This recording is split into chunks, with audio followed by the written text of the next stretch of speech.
میری نظر میں دو واقعے گزرے ہیں. ایک واقعہ آپ نے سنا ہے کہ حضرت اسماعیل علیہ السلام چھوٹی عمر میں ہیں اور بے آب و گیا ریگستان وادی مکہ کا اس پہ لیٹے ہیں اور صفا مروہ کی پہاڑیاں ہیں اور وادی ہے, پیاس ہے, پانی میسر نہیں. وہ لیٹے ہیں اور حضرت ہاجرہ پانی کی تلاش میں دوڑ رہی ہے. ان کے دوڑنے نے صفا مروہ کو شاعر اللہ بنا دیا. اس کیفیت میں پیاس کی شدت بڑھی اور حضرت اسماعیل بن ابراہیم انہوں نے شدت پیاس میں ایڑی رگڑی اور ان کی ایڑی رگڑنے سے چشمہ نکل آیا. چشمہ آب زمزم کا چشمہ بن گیا. وہ آج تک 4000 سال سے وہ چشمہ رواں ہے. وہ چشمہ حضرت اسماعیل کی خاطر نکلا. بس ایک چشمہ دنیا نے دیکھا تھا, آج ایک چشمہ اور سن لو. ایک چشمہ جو اسماعیل کی پاک ایڑی سے نکلا وہ زمزم ہے. خدا کی عزت کی قسم ایک چشمہ مصطفیٰ کی ایڑی سے بھی نکلا. ایک چشمہ مصطفیٰ صلی اللہ علیہ وسلم کی ایڑی سے نکلا. حوالہ سن لو پہلے. طبقات ابن سعد میں امام ابن سعد نے روایت کیا. امام اسقلانی ابن حجر اسقلانی نے الاصابہ میں روایت کیا. ابن جوزی نے صفوۃ الصفا میں روایت کیا. امام ابن عساکر نے تاریخ دمشق کبیر میں, ابو یوسف شامی اور دیگر کتب میں, امام حلبی نے سیرہ میں روایت کیا وہ چشمہ کیا ہے, اور اس کے راوی حضرت عمرو بن سعید ہیں. اور ایک بات سن لو, یہ روایت اہل تشیع کی کتب حدیث کی نہیں, اہل سنت کی ہے. راوی ہیں دوسرے حضرت عمرو بن سعید ایک صحابی, اور ایک میں اصول حدیث کی بات کر رہا ہوں, اور لینے والے امام ابن حجر اسقلانی جیسے محدث ہیں جو فن حدیث میں اہل سنت کے ہاں جرح و تعدیل میں اسماء رجال میں سب سے بڑے امام ہیں. اسماء رجال میں انہوں نے تک لیا ہے. کیا عمرو بن سعید صحابی ہیں اور روایت حدیث کی ہماری کتب میں آئی, اور انہوں نے روایت کی حضرت ابو طالب سے. مجھے فن حدیث کا علم رکھنے والا کوئی بتا دے کہ حدیث کی روایت میں کسی کافر سے روایت لی جا سکتی ہے؟ بس ختم ہو گئی بات. امام ابن اسقلانی لینے والا ہو, حضرت عمرو بن سعید لینے والے ہوں, اور اگر کوئی کافر سے روایت لی جا سکتی ہے فن حدیث میں تو بتا دیں.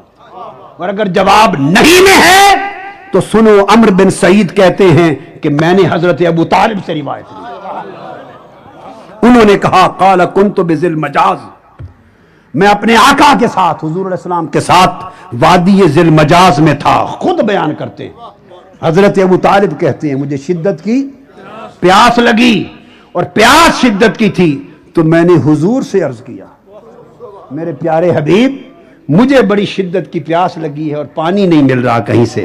ہر طرف دیکھا, آقا پریشان ہو گئے, طرف اٹھے, میرے چچا کو پیاس ہے, میرا چچا پیاسا ہے. یہ وہ تاجدار کائنات ہیں کہ حضرت عباس غزوہ بدر کی بات, انہیں بھی رسیوں کے ساتھ باندھا گیا تھا سب کی طرح, اور جب باندھا گیا تھا تو رسیوں کی وجہ سے ساری رات کھڑے رہے تھے, چونکہ سب کے لیے ایک ہی قانون تھا. تو تھوڑی تھوڑی آواز ان کی نکلتی تھی بے آرامی اور رسیوں کی تکلیف سے, اور صبح اٹھے میرے آقا کی چشمان مقدس سوجی ہوئی تھی. صحابہ نے پوچھا یا رسول اللہ آنکھیں کیوں سوجی؟ فرمایا ساری رات سو نہیں سکا. کیوں نہیں سو سکے میرے آقا؟ اس لیے کہ چچا عباس جو رسیوں سے باندھا ہوا تھا اس کی کراہنے کی آواز آتی تھی اور میں سو نہیں سکتا تھا.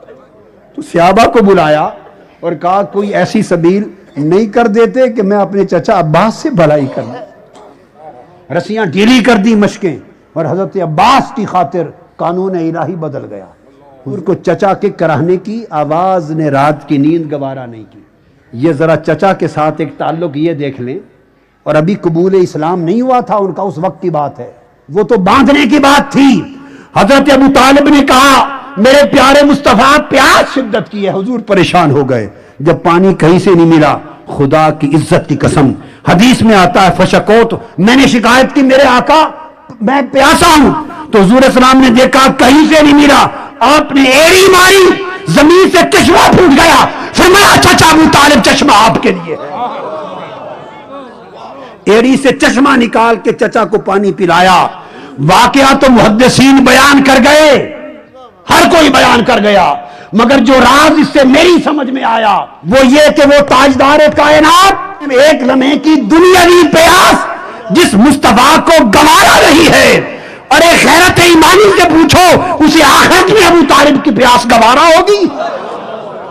جو ایک لمحے کی پیاس پر گوارا نہیں اور ایڑی مار کے چشمہ دے دیتا ہے، اور آخرت کی پیاس ہو تو خدا جانے لاکھوں چشمے مصطفیٰ چچا کو دے دے گا۔